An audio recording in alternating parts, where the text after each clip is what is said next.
ఇందాక చూసా షర్మిల గారు అంటున్నారు ఏం అభివృద్ధి చేసిందో ధైర్యం ఉంటే నిరూపించండి, నేను వచ్చి చూస్తాను. సుబ్బారెడ్డి గారు చెప్పారు ఎక్కడికి రమ్మన్నా నేను వస్తాను, ఛాలెంజ్ చేస్తున్నాను అని షర్మిల గారు చెప్పారు. నేను చెప్తున్నా ఈ రోజున జగనన్న సైనికుడిగా చెప్తున్నా, మీ బిడ్డగా చెప్తున్నా, పల్నాటి పౌరుషం రంగరించుకున్న కాసు మహేష్ రెడ్డిగా చెప్తున్నా.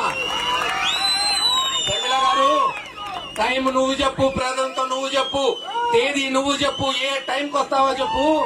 జగన్మోహన్ రెడ్డి గారి నాయకత్వంలో గురజాల రూపురేఖలు ఎలా మార్చామో, ఎంత అభివృద్ధి చేశామో చేసి చూపెట్టింది.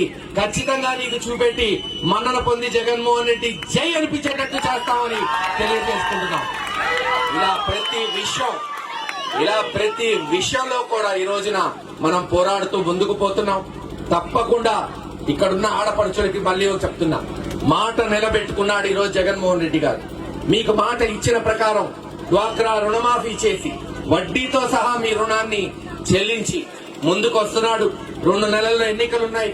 మాట నిలబెట్టుకున్న వ్యక్తిని, మనమ తిప్పని వ్యక్తిని, మీ బాగోగులు కోరే వ్యక్తిని, మీ కష్ట సుఖాల్లో పాలు పంచుకునే వ్యక్తిని ముఖ్యమంత్రి చేయవలసిందిగా ఫ్యాన్ గుర్తుపై ఓటేసి అఖండ మెజార్టీతో వైఎస్ఆర్సీపీ పార్టీని గెలిపించవలసిందిగా కోరుకుంటూ సెలవు తీసుకుంటున్నాను. పేరు పేరున ఇక్కడ విచ్చేసిన ప్రతి అక్కకి, అవ్వకి, అక్కకి, చెల్లెలకి పేరు పేరున ధన్యవాదాలు తెలియజేసుకుంటూ సెలవు తీసుకుంటున్నాను. జై హింద్.